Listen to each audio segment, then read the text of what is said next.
Y'all,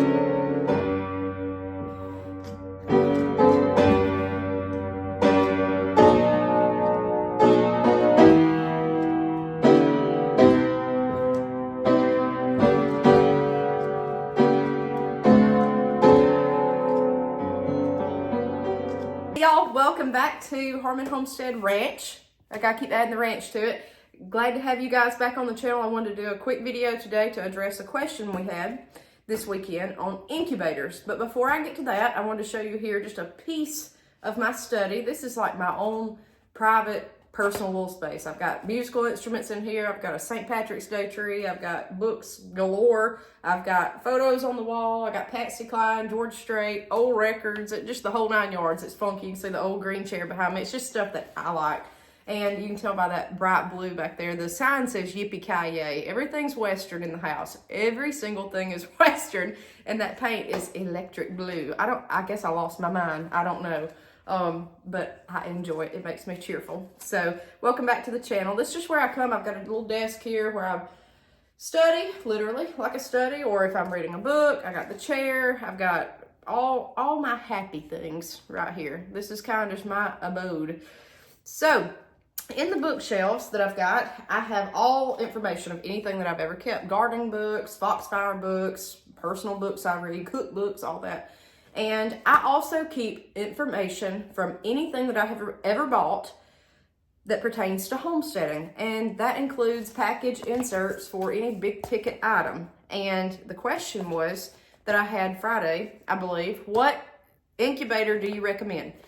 This right here, this is what I started out with. It's called the Genesis Homestead. I've talked about this on other videos, I believe. We've went over incubators. This is my personal favorite, and there's a picture of it. I don't know if you can still get this or not. I've not looked it up. You probably can, but make sure it's the Genesis Homestead Incubator. It's a weird name, but that's it. Hopefully it's not backwards in the camera. But this right here is Old Faithful. You can put any egg in it and it will hatch. I'm not endorsing, well, I'm endorsing these people, but I'm not endorsed by these people. I'm not paid to say this. This is not a paid promotion. It's just what I've had good luck with. This right here is just, it's something about it. It works great. I've used cheap incubators. And when I say cheap, I mean a lot less expensive. I think this whole bad boy was $300. I've used some off Amazon that was like maybe $100. Don't know what it is now that I've had great luck with. One of those is called Matacoop X 300 or 3000. Matacoop. It's some off-the-wall brand, as far as, I mean, I could tell, but it did phenomenal. That one did great. But let me tell you what I have not had good luck with before we start talking about the Homestead right here. I have not had good luck with these incubators that you can go and buy at your farm stores, okay? When you go in and they've got incubators there, oh my gosh, me and my husband bought one, and it was horrible. I would tell you the brand if I could think about it. I can't even think of the brand name. It was horrible. There were 2 vent plugs in it. We'll get into all that and what that is here. And the moisture was just too high. You have to maintain moisture in here with these incubators. And it was just, there were water droplets pouring down on the eggs, on the chicks. They essentially drowned. It was horrible. I pulled the plugs, I pulled the chicks out, and it was just a mess, and I chunked the thing. It was no good, none. Even to incubate, my eggs were not forming inside. Something was wrong. I don't know if it was just that incubator, but I was so displeased. I certainly didn't want to go back and try another one. So I stuck with the Homestead. So let's talk about this one and what all it is.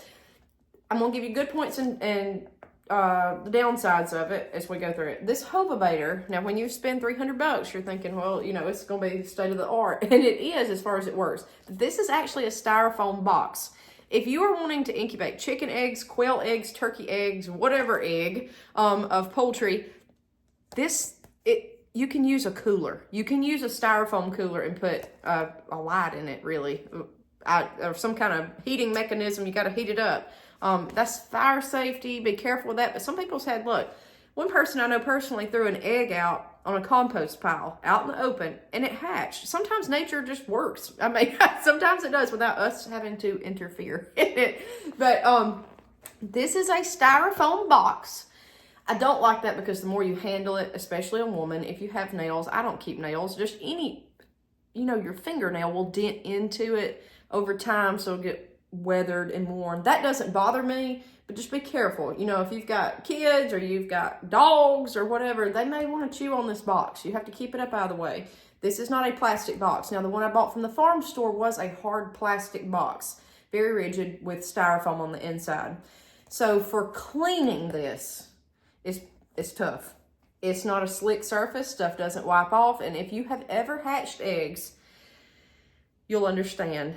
It is messy. It is gooey. You're dealing with amniotic fluid. You're dealing with just, it's gross, okay? Us farm gals get it, but it's gross. So it's hard to clean that styrofoam because it's porous and it absorbs fluids. That's the only two things that I have a problem with this incubator right here. Now, it comes with an automatic turner, and you will need, if you're new to this, you will need to turn your eggs. So I think, no, I saw yellow. Mine's black. There's the turner. I don't know why. In one of the incubators, I've got a yellow turner for quail eggs. Somebody mentioned quail as well. That's your turner. It clips onto the side, and see, that'll wear the styrofoam after time. And that's it. That's it. Now, if you don't want to turn, usually I don't even run the electricity to turn my eggs. When I came home from work and I was here all day, I just dart in there, turn my eggs by hand, and let that be. You probably have a better rate with the electric turner, but if you're a cheapo like me and don't want to use the power, then you don't have to. Go do it by hand. The only problem is all night, but I don't sleep that long at night, so I'm right up in a couple hours. You have to turn your eggs at least 3 times a day. I prefer 3 to 5 times a day. And when I say a day, I mean at 4 a.m. I'm turning them because I get up at 4 a.m. anyways. If you can't do that, if it's going to be 12 hours in between turns, no more than 8 hours, I'd be plugging in the turner. So you put your eggs in, there's the turner. Now, if you're wanting quail eggs, that turner does not work, okay? That's the turner that comes with this. You need a specialized quail egg turner. It's smaller because quail eggs are itty bitty if you're doing Coturnics. Bob White's still small as well. So we've done Coturnics in these. We've done every kind of chicken you can imagine. I have done duck eggs in here. I sure have, to see if they were fertile at the time. I did not let them progress. I just wanted to see if I had fertility because it was hard for me to tell with the eggs that I was getting at the time. So anyways, there's that. You plug it in. So this right here has an actual motor. I'm trying to see. I don't see a picture of that, but there's a motor on the hood. That's why I say the hood, the top of it. There's your motor here, there's the power plug, and then you've got another outlet over here where your turner plug can go. So you'll need 2 outlets to plug this into, or either, well, you'll need 2 outlets, okay, for electricity, if you're using both. On the top there's 1 vent plug, and then there's your screen. It tells you the temp, and it tells you the humidity, and it goes back and forth, and that's it. And I think the days to count down. I never even fool with that because I keep track of it my own self. You also have, what comes in it is a water holder down here. That's how you get moisture for your eggs.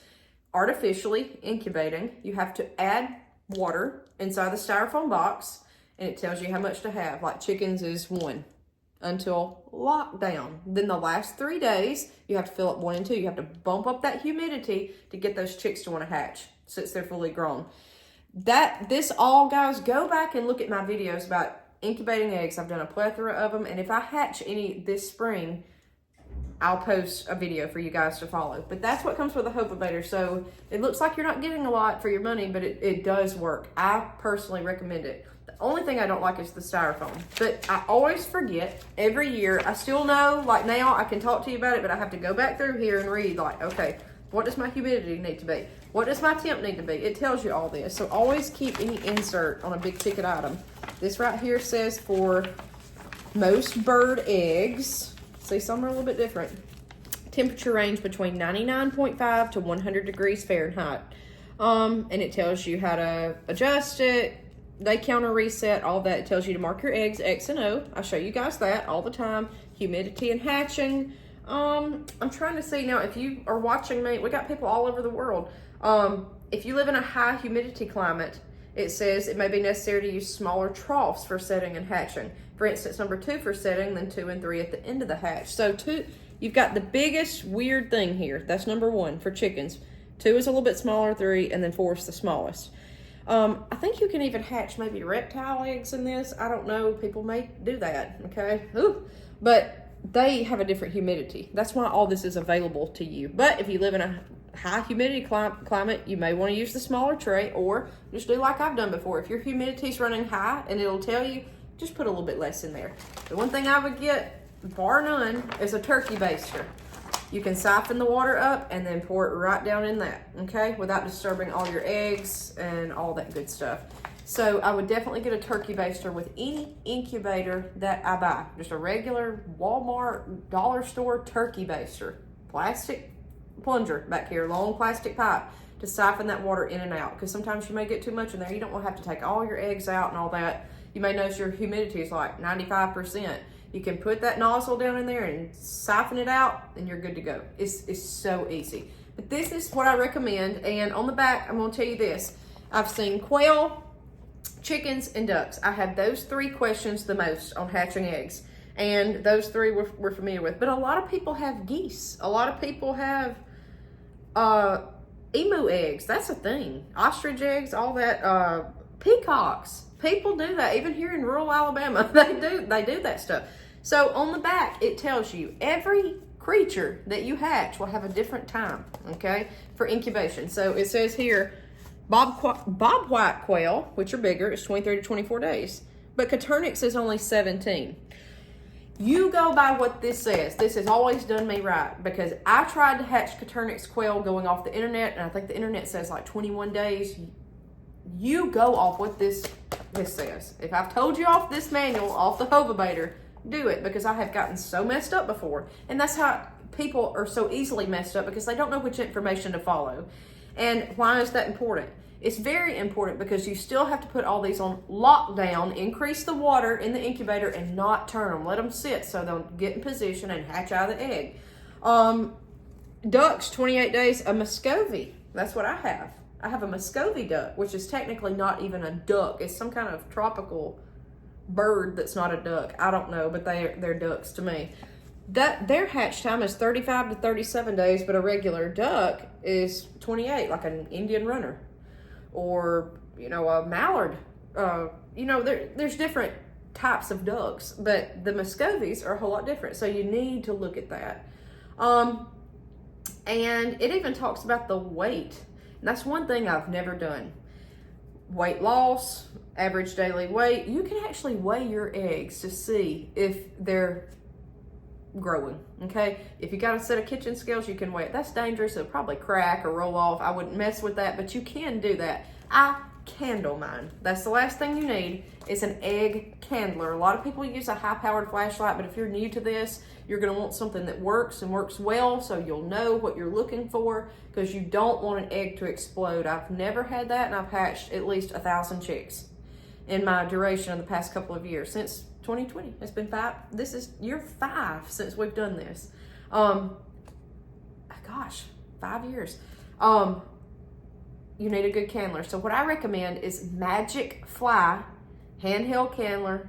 It's like bottom of the line, like baseline. No fancy something. It's like, I don't know, 10 to 20 bucks on Amazon it used to be. I don't buy stuff. We don't go anywhere really, so I don't know what stuff costs now, but look for that. Magic Fly, F-L-Y, egg candler, to candle your eggs, to look inside that egg and see what's going on. Go back through my videos. You can see the heartbeats. You can see all that. And it takes, we haven't done it in a year, so it takes a while to get back in this groove. And hopefully I can convince the husband into hatching some, and we can go through this all together. But this is what I recommend. If you can't get this or can't afford it, I would look for Matticoop, M-A-T-T-I-C-O-O-P X 300. I think it's 300. It works great. Just a small plastic. Now, a lot of people like the, I think Brincy makes one. They've got tons of brand names. Go for that. You may like that better than this styrofoam. I don't know. It's just what I picked and I found, and I saw such great reviews. I think they last longer in the long run. So that's just me. That's what I recommend. I've not had any bad experience with any incubator except one that's on the shelf at your local farm store. That one I've had trouble with. It's just, it was terrible. And you've got to worry about humidity with this. So I hope that helps you. And I will try to bring some of this out. If you guys are incubating chicks, let me know. And if I don't hatch chicks, at least I can show you everything like vent plugs and all that. It's very confusing at first, but it's really not, okay? Anybody can do this. It's very, very easy. Just remember, mama hens do it all the time, so we can do it too. All right, guys, we'll see you next time on Harmon Homestead Ranch.